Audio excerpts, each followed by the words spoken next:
Okay, everyone ready? Johnny, this guy. Yeah, hi Graham. Hi Johnny. Igor Julio signing, was that something you've been tracking for a while or a very late call, and how's he trained this week? Yeah, it's always, as you can imagine with the window, you have to be on your toes. An opportunity for Naif to leave, which was good for him and for us. So then it opened up a possibility for Igor, and he's trained really well, fitted into the group really well, positive character, so we're happy. Do you feel it's best all round that Naif left as he did, and do you feel as well you're in shape now at the back? Yeah, I think so. I think we've got good competition there now. Good balance, left and right. Igor can cover centre back, full back, and so happy with that position, and happy that the window has finished, and we are where we are. Lucas Fabianski's return to the club sort of raised a few eyebrows as well. Talk us through the process of that. How did that come about?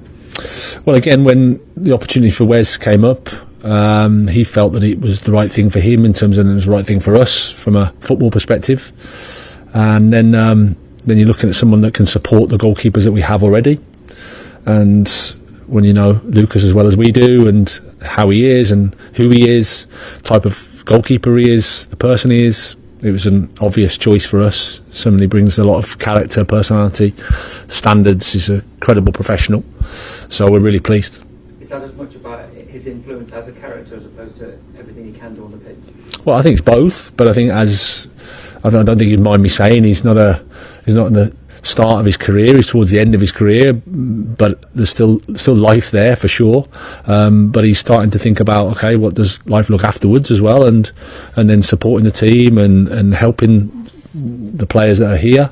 I think he's something that he can also add. It's another dimension to his development, which I think is important. Okay, Charlie. Hi, Graham. Hi. Can we have some team news ahead of the game against Spurs? Have you got any absentees? No absentees. I mean, we've got Nicholas Fulkrug who's had a slight issue with his calf from international duty, so he came early. He's trained lightly today, but we'll see how he reacts. Apart from that, everybody's okay. Before the international break, so many things went right in that game against Nottingham Forest. So many positives, and one of those was certainly Callum Wilson scoring his first goal for West Ham. You just mentioned Fulkrug potentially having an issue. So the fact that Callum Wilson is off the mark now at West Ham, and the fact that he looks like he's gelling really well with the players. I saw a post-match interview with him and Jared, and they just looked like they got on really well. How pleased are you with the way that he's fit into the whole structure? No, he's been great, as we expected. Fantastic professional, great person around the club, around the training ground. We're still building him up. He hasn't had a pre-season with the team, so he arrived late. But his impact against Forest was fantastic, I thought. So we're delighted with Callum, delighted with where he's at, but at the same time understand where he's also been and what we need to do to carry on helping him, make sure that he plays, has the impact, plays his minutes, contributes to the team. Is he fit enough in your mind to start every game week in, week out right now? I think that's something we have to take a decision on. I think it's a big ask. Like I said, he hasn't been with us that long and missed team training in pre-season, so it's always in the back of our mind. We have to do the right thing for him and for the team, but I think he's the type of professional that regardless whether he starts or finishes, he can have a great impact for us. And how about Crescent Somerville? I mean, what an explosive cameo off the bench against Forest. Does he feel like a new signing for you? Well, he is. I mean, we haven't had him. It's the first time he's been available since the first game, ironically. Great to have him. He gives us another dimension, like you mentioned, and he's worked really hard to get back. It's been a long road for him. He's had a couple of setbacks, so credit to him that he's kept going, that he's showed that mental strength. I think he's had the support of his team and the support of all the staff here, so it's great. And then now we just need to help him enjoy his football, because if he's doing that, then he's a big help for us.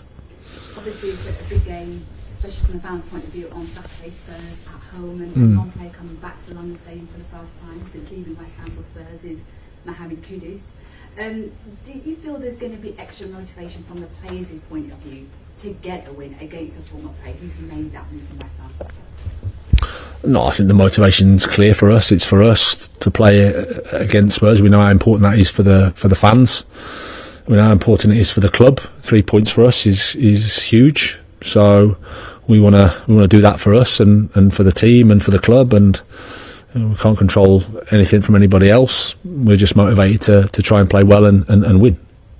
And how do you assess the coming into this game? Because obviously there's been so much change at the club since you last played a couple of months ago at the end of last season. They've got the manager, their chairman, and that's their club thing, but their chairman has left. They've got new signings, obviously, and they've had that good start to the season, but then they lost before the international break. So how would you assess what kind of test you're going to expect on Saturday? Well, there's not a big sample, is the first thing I'd say. It's three Premier League games we've played, and with the greatest respect, I've been thinking a lot about our team and the issues that we have and the challenges we have. So I think all I know is any Premier League game you play, it's always a tough match. The level is getting higher and higher. That's the reality, I think. And as I repeat, it's an important game for us. It's an important game. We understand how much it means to our supporters.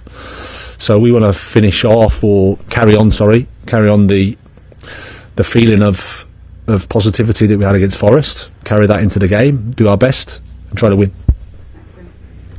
Hi, Graham. Hi. Obviously, we touched on that win at Forest just before the break. What was different about that game in terms of the team and mindset that contributed to such a strong result?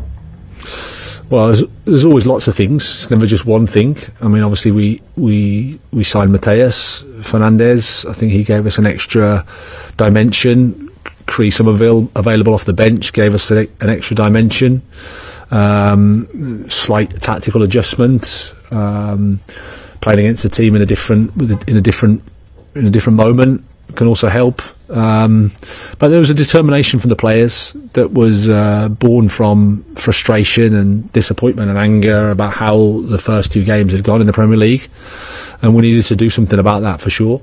So that's why I said after the game, I was delighted for them, because we had to suffer.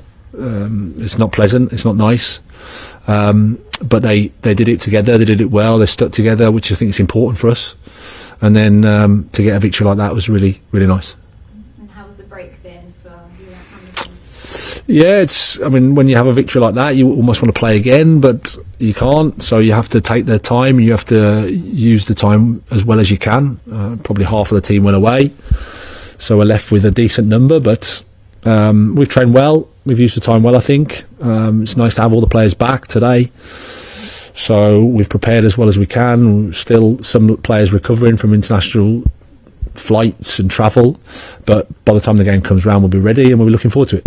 Did you watch many of the players in the games during international duty? Did anyone stand out for you? Well, we've had to it's always the way, you have to watch the highlights and different things, so it's just nice that they come back, that they're, apart from Nicholas, everybody's healthy.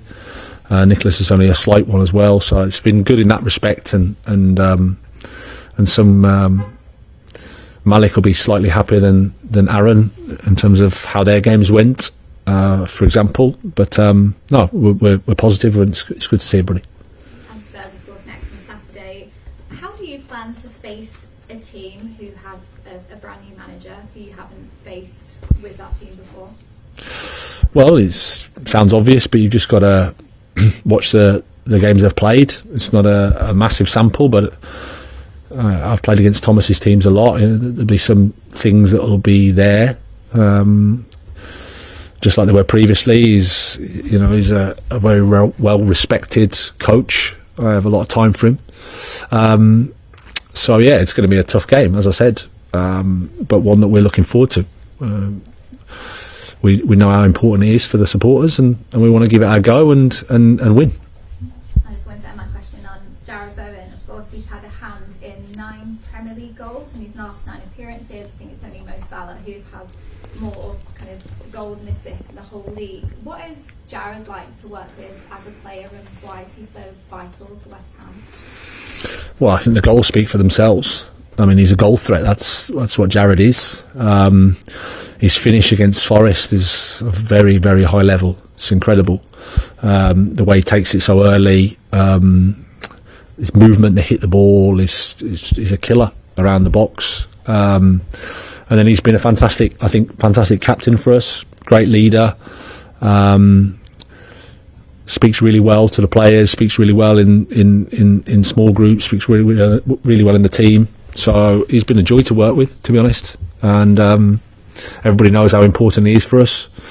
Those goals and those assists, there's not too much to say. It's a great record. Okay, cameras off, everyone, please.